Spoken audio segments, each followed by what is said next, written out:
How is this like the bout you do in Japan each and every month? Easier. Why? Because he doesn't know how to do any submission.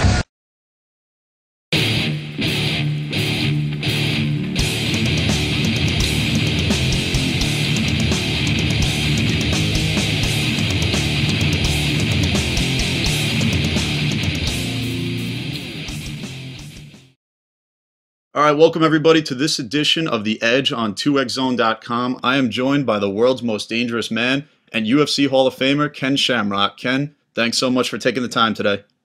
No worries. Thank you. All right, Ken. You last fought in 2010 against Mike Bork, but then in 2011 you had some plans for a fight with James Toney. So talk about what happened with that Toney fight.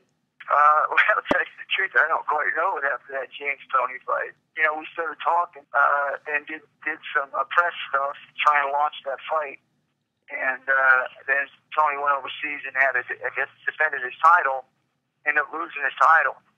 And then I haven't heard from him since, and it's been going on 6 weeks now. So I'm not quite sure what happened to that fight. Wow. So you're looking maybe to have that fight, I guess, when he comes around? You know, that's a fight I'd like to have. I mean, it's an interesting fight. I'm not looking to be a world champion or be ranked anymore. I'm looking to have fun, and that's a fun fight for me. When I was listening to you talk about it on previous interviews, you mentioned that there were some special rules that you wanted to institute, like a 30-second shot clock.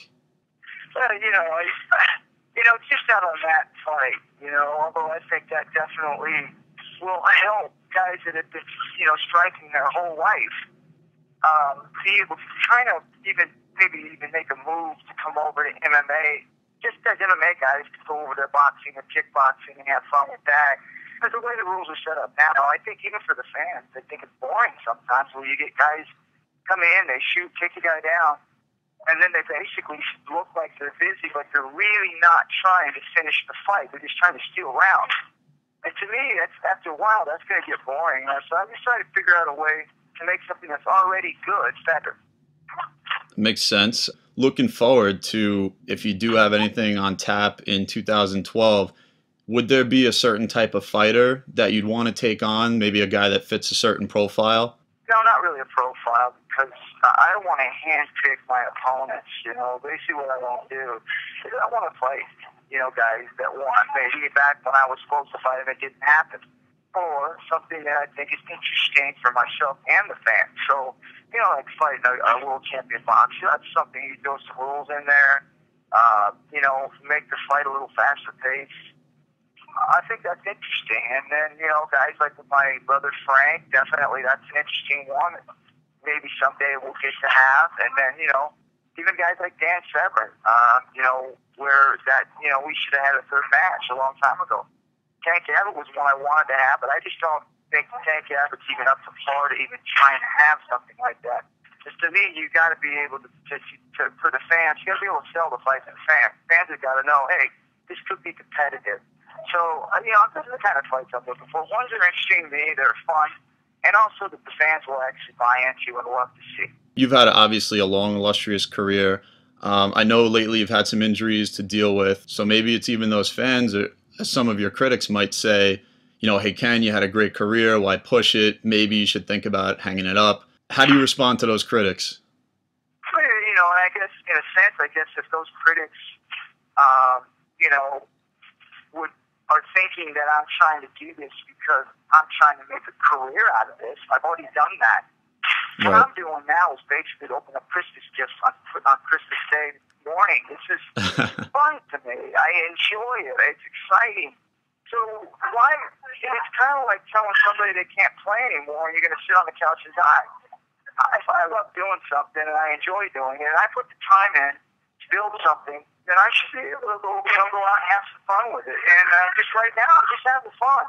I'm not sure why people are so against somebody who has done this for so long and has done so much for the sport. And now, it's not like I'm trying to go out there and challenge the world champion, I know where I'm at. I know the injuries I have. I know my capabilities. I'm going out there trying to have fun at doing something that I built and that I was a part of for so long.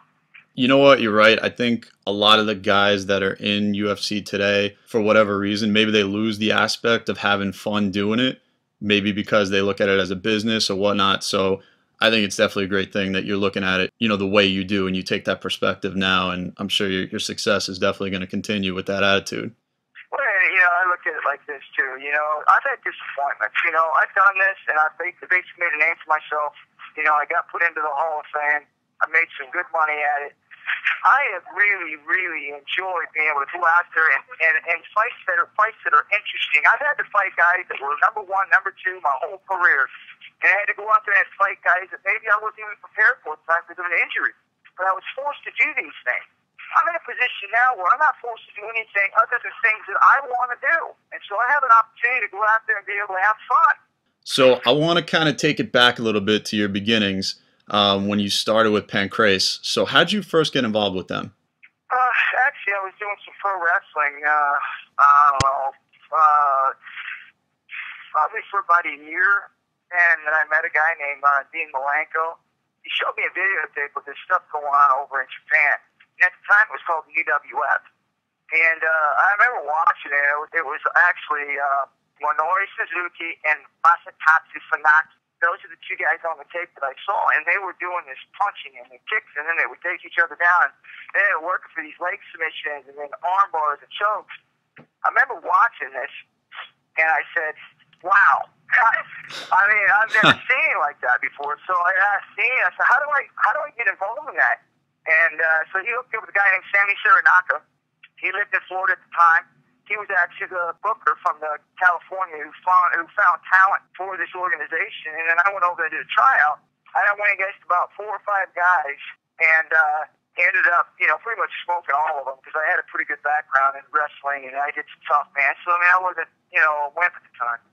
Then he brought me over to Japan like a month later, and he wanted to introduce me to some of the fighters and the promoters. And so when I went over there, I ended up going to the ring with the young boy, and after the young boy, I ended up, taking care of the young boy pretty easily. And then after that, I ended up winning against another young boy, and I pretty much handled him, and each of these guys in 30 minutes. Then they put me against the 2 guys that I saw on the tape.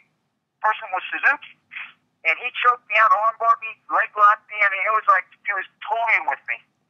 So that's the first time in my whole life that I actually had somebody just basically just handle me with no problem. Then I went against Funaki, which was the last one, and I went with him for about 30 minutes also. And he did the same thing, choked me, just do whatever he wanted. And I was tapping out and waking up and all these other things. And I'd done this for almost 2 hours straight. And that's basically what it was a tryout for me to see whether or not I quit, and I didn't. And so after that, basically they liked what they saw. A month later, I got in the ring, and my father guy won my first fight. Never looked back since. And I'm sure because of how well things fared over there, that probably led to you getting into the UFC. So how did that start where you got into the UFC following Pancrase?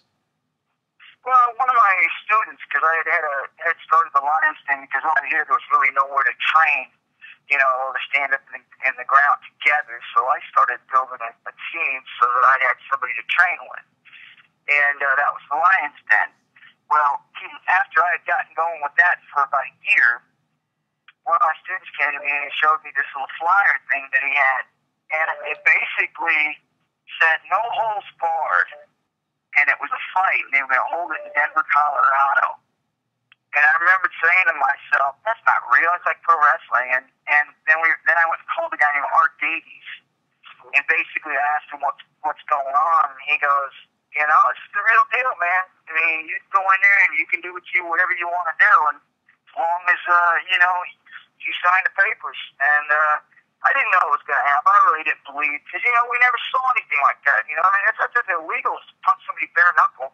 Football kick somebody when they're on the ground. So I just didn't really understand how this was going to work. So I really never believed it was going to happen. Well, it was actually 4 days prior to that event happening, I went over and defended my title in Japan against a guy named Fouquet.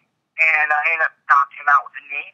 I ended up going back, flew right from Japan to Denver, Colorado, 3 days prior to the event. And the whole time in my mind, I'm going, this is not really going to happen. They're going to come to us. They're going to tell us, okay, this is how it's going to work. So I was prepared for that, and then I was just basically going to walk out of it. I'm not